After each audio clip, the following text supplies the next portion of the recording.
Signore e signori, gentili ospiti, autorità presenti, ho il piacere di darvi il benvenuto a questa serata che conclude un ciclo di concerti sinfonico-corali inseriti nel cartellone di Nativitas e realizzati grazie alla collaborazione tra il Conservatorio Jacopo Tomadini di Udine e l'USCI, l'Unione Società Corali del Friuli Venezia Giulia.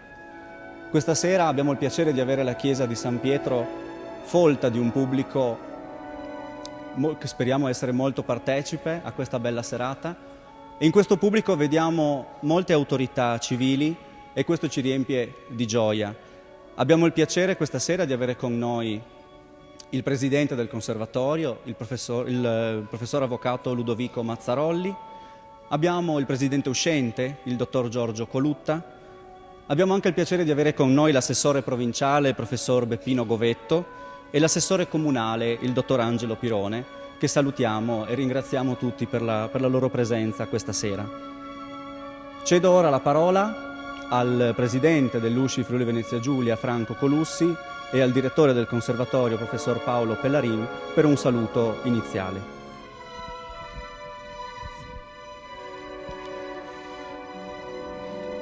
Buonasera a tutti e benvenuti a questa serata conclusiva. È per me davvero un grande piacere poter ringraziare pubblicamente quanti hanno permesso l'allestimento di un concerto così importante, così prestigioso. E la mia gratitudine a nome dei cori, delle associazioni corali regionali che presiedo, va ai coristi, a tutti i coristi e ai maestri che hanno accettato questa sfida alcuni mesi fa. E quando il direttore del conservatorio, il maestro Paolo Pellarin, ci ha proposto di affrontare una pagina impegnativa come il Te Deum di Bruckner. Quindi un grazie davvero di cuore a tutti i coristi e ai maestri per il lavoro che hanno fatto. Un grazie al Conservatorio di Udine che ha messo a disposizione l'orchestra, un'orchestra che vedrete è composta prevalentemente da giovani, ma con grande passione, grande professionalità, e vi incanteranno sicuramente. Un grazie quindi a tutti i giovani strumentisti e agli insegnanti che le hanno seguiti e preparati per i concerti che si concludono questa sera.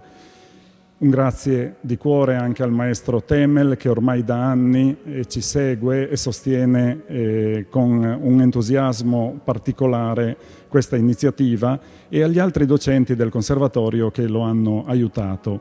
Devo gratitudine anche al vicepresidente regionale e presidente dell'USCI della provincia di Udine, Federico Driussi, perché è stato lui alcuni anni fa a volere questi progetti che ogni anno, da almeno 4 anni, costituiscono l'avvenimento di punta del cartellone di Nativitas. Devo gratitudine anche al segretario dell'USCI Friuli Venezia Giulia, Pier Filippo Rendina, per tutti gli sforzi e la capacità organizzativa che ha messo in atto in vista di questo concerto. Un grazie alla parrocchia del Duomo che ci ospita questa sera in questa stupenda chiesa, alla Regione Friuli Venezia Giulia, in particolare all'assessorato alla cultura, alla CRUP, alla Carigo e alla provincia di Udine. Naturalmente un grazie anche voi, pubblico, che siete venuto qui questa sera per ascoltare queste pagine meravigliose di musica. Solo dalle sinergie che ho citato, un progetto ambizioso come questo poteva essere messo in atto, e di questo, ripeto, sono profondamente grato al Conservatorio, e da quest'anno si è aggiunto al gruppo anche l'Università di Udine. Buon ascolto a tutti e tanti auguri per le prossime festività.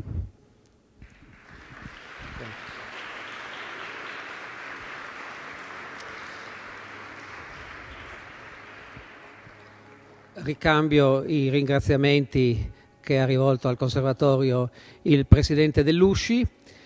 Questi concerti che il Conservatorio organizza ormai da diversi anni assieme all'Unione delle Società Corali sono concerti che danno l'occasione al Conservatorio di unirsi al territorio più vasto, rappresentato in questo caso dai cittadini che praticano la musica attraverso il coro. E questo da una parte ci consente di allestire repertori importanti o importantissimi come quello di questa sera, dall'altra ci consente di fare un percorso attraverso la regione, nelle varie province, nelle province di appartenenza dei cori che collaborano con il conservatorio, per portare un augurio natalizio attraverso i suoni che andremo a fare. È un grande piacere questo di poter incontrare la popolazione e gli amanti della musica di tutto il territorio. È un modo per il conservatorio di sentirsi e di stringere sempre di più i legami con il territorio, appunto. Va da sé che però, se dobbiamo fare gli auguri natalizi, avanza poco tempo per parlare non tanto di musica quanto dell'organizzazione del conservatorio, che il conservatorio vorrebbe essere sempre più conosciuto sul territorio. Per farsi conoscere ha bisogno di fare musica, ma ha bisogno anche di spiegare come funziona, ma non c'è il tempo. E invito pertanto tutti quanti gli appassionati di musica a frequentare il conservatorio in tutti quanti gli altri oltre 100 concerti che organizza nell'anno. Il conservatorio è sempre aperto, il conservatorio è a disposizione di tutti gli appassionati di musica e tutti quanti coloro che vogliono allargare i propri orizzonti culturali e tenersi legati alla nostra bellissima arte. Ringraziamenti li ha fatti il presidente Delusci, io li ho ricambiati. Due parole però voglio dire sulla musica, che poi sarà presentata più dettagliatamente dal professor Leonardi, professore di storia della musica del conservatorio. Due parole sulla dedica che vogliamo dare a questo concerto attraverso le musiche che abbiamo scelto. Infatti abbiamo pensato a un grande affresco sinfonico di Respighi, adatto ad essere eseguito nelle chiese. Abbiamo pensato al grande affresco sinfonico corale di Bruckner, ma in mezzo, e non alla fine come riportato sul programma di sala, a metà di queste due grandi composizioni abbiamo inserito l'Ave Verum di Mozart, piccola, breve preghiera che vuole essere il ricordo del conservatorio a 40 anni dal terremoto del Friuli, e vuole essere anche un momento di partecipazione a chi il terremoto lo sta subendo purtroppo in questo periodo. Una piccola preghiera appunto che non poteva mancare da parte del conservatorio per ricordare il grande il dramma che ha riguardato il Friuli ormai 40 anni or sono. Ultimo ringraziamento da parte mia ai bravissimi studenti del conservatorio, studenti dei corsi più avanzati evidentemente, perché il repertorio che affronteranno è un repertorio altamente professionale. Un ringraziamento ai loro docenti, un ringraziamento al direttore d'orchestra, il collega Walter Temmel, che si prende ogni anno l'onere di portare avanti questo grande progetto sinfonico vocale. Un ringraziamento a tutti quanti i cori che hanno voluto unirsi e ai loro maestri dei cori, e come si è detto quest'anno anche al coro dell'università, che unisce ulteriormente le proprie forze, l'Università di Udine, a quelle del Conservatorio. Grazie per essere tutti qua presenti e attenti a questo nostro evento. Vi auguro il buon ascolto, ma prima di passare alla musica vera e propria ascoltiamo anche due parole di presentazione musicologica.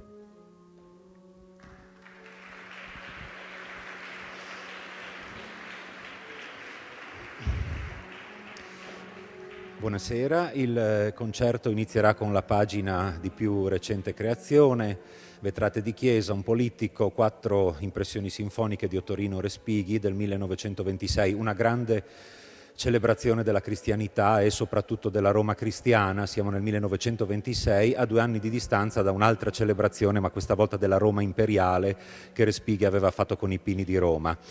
Il quarto quadro è l'unico che nasce appositamente per questa raccolta, San Gregorio Magno. Gli altri tre invece sono stati ricavati orchestrando 3 preludi gregoriani dello stesso Respighi composti nel 1919 e che non portavano i titoli che voi vedete invece in questa versione sinfonica. Una pagina pianistica che lasciava ben sperare per la nuova arte italiana, per il virtuosismo pianistico, che però non è ancora, e forse chissà per quanto tempo, non entrerà nei repertori pianistici come un po' tutta la musica italiana della generazione dell'80, però fu salutata con molto entusiasmo. Viceversa, questi 4 momenti proprio intrisi di canto gregoriano, come citazioni letterali, il clima, le particolari scale usate, e anche proprio la pronuncia del canto gregoriano che viene mimata con l'orchestra, queste 4 pagine non furono trattate molto bene dai critici fino ad anni piuttosto recenti, perché le hanno considerate un po' enfatiche, pittoresche, oleografiche, e in effetti Respighi è all'apice del suo virtuosismo di orchestratore, quindi non si risparmia in rutilanti effetti sonori, però convinto che questa dimensione dell'arcaismo musicale fosse la più adatta ad incarnare proprio un nuovo spirito musicale mediterraneo e anche romano. D'altronde gli anni erano quelli. Nel cuore del programma sarà significativamente eseguito l'insuperabile, per sintesi armonica, per intensità, mottetto degli ultimi mesi di vita di Wolfgang Amadeus Mozart, l'Ave Verum Corpus, e di seguito un degno figlio di questa tradizione austriaca cattolica legata proprio al mottetto, alla musica sacra, che fu Anton Bruckner. Anton Bruckner era arrivato a preparare la 7ª sinfonia quando si mise appunto a scrivere questo Te Deum molto convintamente, a differenza di quanto avveniva per le sinfonie. In una sola settimana, nel maggio del 1881, stese appunto quest'opera che coniuga un po' tutti e 2 gli interessi e le ispirazioni tecniche proprio, la tecnica compositiva di Bruckner, cioè il mottetto cattolico, e dall'altra parte la sinfonia. Quindi è un po' una combinazione tra lo stile in gran parte rigorosamente verticale del mottetto cattolico e dall'altra parte invece una costruzione piramidale che assomiglia un po' a una sinfonia, una costruzione simmetrica dove al centro c'è l'Eterna Fac cum Sanctis Tuis, che sembra un po' proprio uno scherzo molto barbarico, proprio tipico delle sinfonie di questo periodo. Quest'opera fu una delle poche invece accolte abbastanza bene. All'epoca perfino Edward Hanslick, che aveva sempre combattuto Bruckner, disse che era un'opera compatta, scorrevole, sintetica, più convincente addirittura delle sue sinfonie. Fatto così curioso che testimonia un po' il mondo piccolo e anche questo isolamento di Bruckner nel suo tempo. La prima fu eseguita nel 1885 con il coro e il pianoforte, subito dopo Hans Richter però ne diede l'esecuzione ufficiale con l'orchestra. Quindi un grande affresco in 5 movimenti con struttura simmetrica e con una fuga conclusiva che in realtà è un brano di contrappunto doppio, ma la struttura resta profondamente appunto legata al mottetto. Grazie.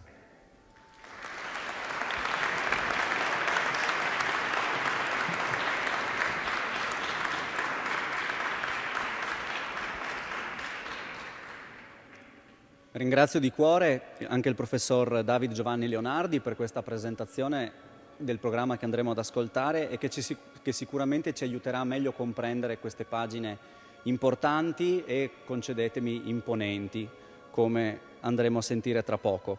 Vedo nel pubblico anche con piacere e saluto per la presenza l'onorevole Serena Pellegrino, che si aggiunge alle autorità presenti questa sera. E direi che ora possiamo procedere con la parte musicale di questa serata per, come dire, conciliare un ascolto il più attento, per venire incontro anche alle, come vedete, registrazioni audio-video di questa serata che manterranno indelebile il ricordo nelle nostre menti. Inviterei il pubblico e tutti i gentili presenti alla massima concentrazione per godere meglio dello spettacolo e anche a riaccendere i telefoni all'uscita, perché un'ora di stacco dal mondo sarà sicuramente una cosa che ci aiuterà a godere al meglio di queste pagine. Detto questo, io inviterei a prendere posto l'Orchestra Sinfonica del Conservatorio Jacopo Tomadini di Udine, che sarà diretta dal maestro Walter Temel. A tutti voi un buon ascolto.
Vi assicuro che da quassù è davvero emozionante sentire un applauso così caloroso e così sentito per l'orchestra del Conservatorio Tomadini, che diretta da Walter Themel ha eseguito in questa prima parte del concerto Vetrate di chiesa di Ottorino Respighi.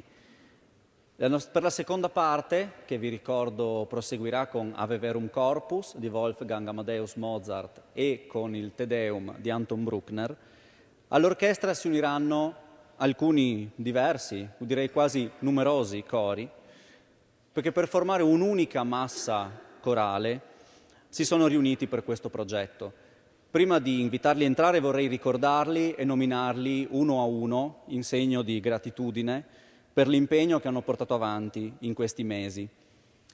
E sono il coro Krast di Doberdò del Lago, diretto dal maestro Ilario Laurencic, la Polifonica Friulana Jacopo Tomadini di San Vito al Tagliamento, diretta dal maestro Massimo Gattullo, il coro Panarie di Artegna, diretto dal maestro Paolo Paroni, la Corale Sinfonia di Gris Cuccana, diretta dalla maestra Patrizia Dri, il coro dell'Università di Udine, diretto dal maestro Fabio Alessi, e l'ensemble vocale del Conservatorio Tomadini di Udine, diretto dal maestro Domenico Balzani. Per il Te Deum di Anton Bruckner si uniranno alla compagine corale e orchestrale anche i solisti, che ringraziamo per la loro presenza questa sera, che sono Francesca Paola Geretto, Lilia Colosova, Emanuele Giannino e Massimiliano Svab. Non mi resta che invitare tutti i coristi, e vi assicuro che sono oltre 120, a prendere posto e lasciarvi all'ascolto di questa seconda parte del concerto, sempre diretta dal maestro Walter Themel. Buon proseguimento.